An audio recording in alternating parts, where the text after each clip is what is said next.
Oi gente, tudo bem? Me chamo Thiago Angelim, eu sou professor de Geografia e Estudos Amazônicos do Colégio NEP e a gente está aqui para mais uma aula de Estudos Amazônicos do sétimo ano. A gente vai tratar um pouco aqui da continuação do nosso assunto do segundo bimestre. Relembrando, a gente falou sobre Marquês de Pombal, sobre o Diretório dos Índios e agora a gente vai chegar a um outro ponto desse mesmo período. Um ponto importante que fala muito sobre uma classe social que ainda está estabelecida aqui na região norte, no Pará, no Amazonas, principalmente no Maranhão, que são os africanos e afrodescendentes que vieram para trabalhar, que foram escravizados aqui na região norte, na Amazônia. Bora lá. Aqui. Os africanos e afrodescendentes fazem parte da história da região amazônica desde o período colonial. Observaremos aqui escravidão, tráfico de escravos e formas de resistência. Enfim, se vocês lembrarem, a gente não falou muito no segundo bimestre sobre os africanos, porque a gente estava falando mais quanto o Diretório dos Índios, quanto aquele problema da colonização, um pouco sobre a história de Marquês de Pombal e da importância dele para a nossa região. Mas a gente agora vai falar sobre, nesse terceiro bimestre, sobre essa classe social e quanto que ela impactou na realidade da Amazônia, e o quanto que a história é rica desse povo e o quanto que ele influencia na gente até hoje em dia, tanto as pessoas que não são descendentes de africanos, quanto eles influenciam na própria cultura mesmo amazônica da região norte. A gente vai saber também, com certeza, pelas formas de resistência, como eles se estabeleceram aqui, pela importância de lugares como quilombos, no Marajó, por exemplo, que tem uma forte presença dos quilombolas ali naquela região. Então a gente vai tentar entender um pouquinho mais sobre isso. Agora a gente vai entender um pouco do passado histórico antes de entrar de fato nesse momento. Olha aí. O trabalho indígena sempre teve mais ênfase na Amazônia, porém outro grupo social esteve aqui, vindo principalmente da Costa do Ouro, Costa do Marfim, Nigéria e Angola, chegados principalmente de São Luís. Também, um dos motivos que a gente não falou muito disso no segundo bimestre foi que a gente estava tratando do trabalho indígena. Mas, se relembrarmos um pouco, teve um problema entre os colonos e missionários e os trabalhadores indígenas, os índios, né? Então, os africanos eles vieram meio que uma solução, vieram como uma solução quanto a exatamente esses problemas. Eles eram advindos da Costa do Ouro, que hoje é a Costa do Marfim, na África, a Nigéria e Angola. E eles aportavam, a maioria dos barcos chegavam, aportavam principalmente em São Luís e traziam os escravos para o território da região amazônica. Okay? Aqui. A necessidade de mão de obra no norte era enorme, que causou muitos conflitos entre colonos e missionários. Muitos pedidos foram feitos pelos colonos. Olha aí. Se a gente lembrar do segundo bimestre agora, o Diretório dos Índios ele foi meio que feito exatamente por isso. Houve grandes embates entre os colonos e missionários. Os colonos eles queriam o trabalho indígena, a força braçal, e eles iam atrás disso muito por meios da violência, da mão forte ali contra os índios. E missionários não. Eles iam atrás dos índios também para o trabalho braçal, mas muito disso era para dominação. Para que eles estabelecessem os dogmas da religião católica, os missionários, principalmente os jesuítas, nos índios, fazendo assim essa dominação deles, e trazendo essa dominação não somente espiritual, aculturando os índios, mas também fazendo eles trabalharem meio que de graça para eles. Muitos dos ganhos dos índios, que também se estabeleceram no Marajó, com fazendas, com exportação de cacau, etc., veio exatamente do trabalho dos índios, que muitos deles não recebiam nada, e somente o que eles recebiam ali era uma palavra divina. Né? Então, houve esse conflito pela posse do trabalho e a mão de obra dos índios entre os colonos e os missionários. Então, os colonos, como eles não conseguiam lidar com os missionários, eles fizeram vários pedidos à coroa que viessem escravos africanos aqui, para que pudesse ser suprida essa mão de obra nesse período. Aqui. Em 1682, criada por Marquês de Pombal, quer dizer, não foi o Marquês de Pombal que criou essa organização, a outra sim. Em 1682, criada a Companhia de Comércio do Maranhão, que não é a geral de Marquês de Pombal, um equívoco, era responsável pela aquisição de escravos para a Amazônia. Essa primeira aqui, em 1682, era responsável pela aquisição, respondeu os pedidos dos colonos, mas ela não supriu necessariamente os pedidos que eram estabelecidos pelos colonos na época.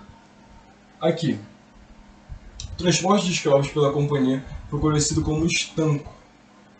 E ele foi conhecido como estanco, e a companhia foi fechada em 1685, exatamente por não suprir de forma condizente as demandas ali que existiam dos colonos pelos escravos africanos.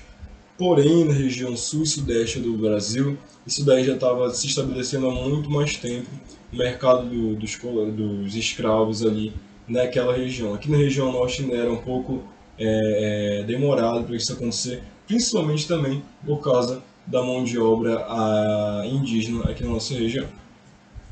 Aqui, em 1692, Portugal fechou parceria com a Companhia do Cachel, abastecendo Belém e São Luís com 145 escravos por ano.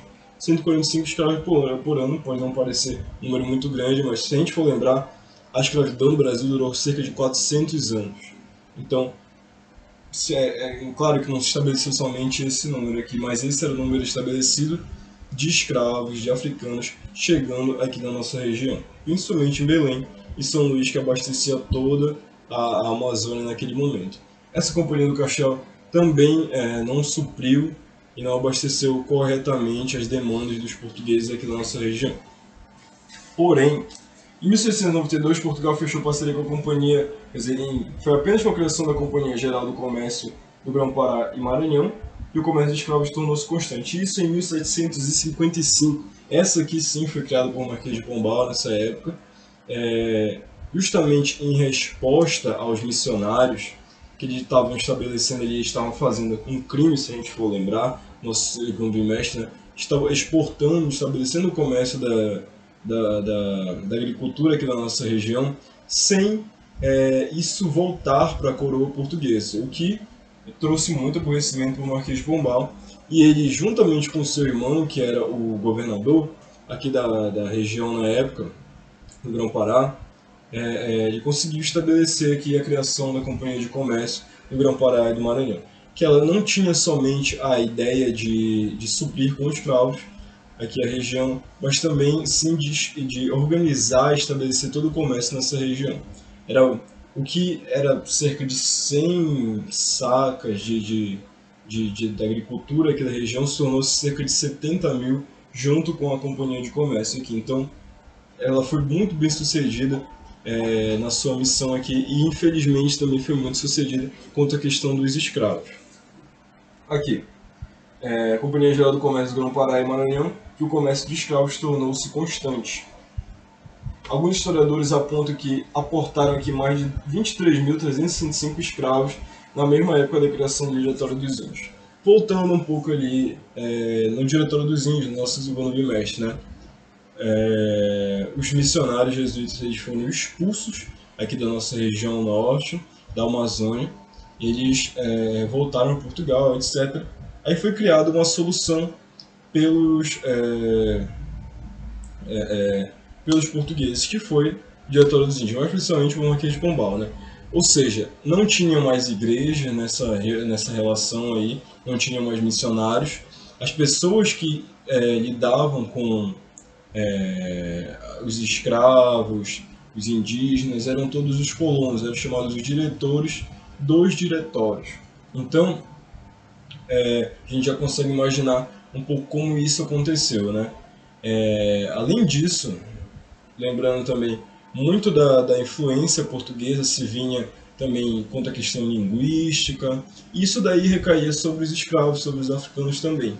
Muito do que eles falavam, as suas línguas, suas etnias, sua cultura, foi tolhida de forma absurda ali pelos colonos, pelos diretores, exatamente por isso. Os índios que já não podiam mais ser escravizados, eles tinham que ser trabalhadores assalariados, entre aspas. A gente lembra que eles eram pagos somente com tecidos, mas eles eram assalariados. Eles não eram mais tanto opção assim de trabalhadores, apesar de ainda trabalharem, mas os escravos sim.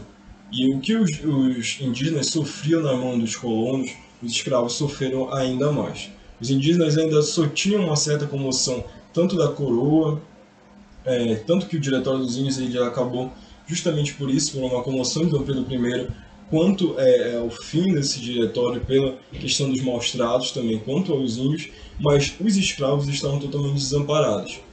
Os indígenas ainda tinham a questão, eles têm alma, né, como diziam, só era uma desculpa para eles poderem catequizar os índios, né? Mas os índios ainda tinham esse amparo ali, eles não foram escravizados por muito mais tempo do que os próprios escravos, do que os próprios africanos. E tudo isso aí meio que voltou na forma que a gente conhece da construção da nossa sociedade, não a sociedade amazônica, mas sim a sociedade brasileira, desse desamparo aí, desde que eles aportaram aqui no nosso território. Então, a gente vai, a partir da próxima aula, a gente vai entender um pouco mais aqui quanto às formas de resistência, como foram tratados e como eles vieram para cá, as suas etnias, as suas línguas, os africanos na nossa região amazônica. Espero que vocês possam copiar, espero que essa aula tenha sido muito proveitosa e que todos tenham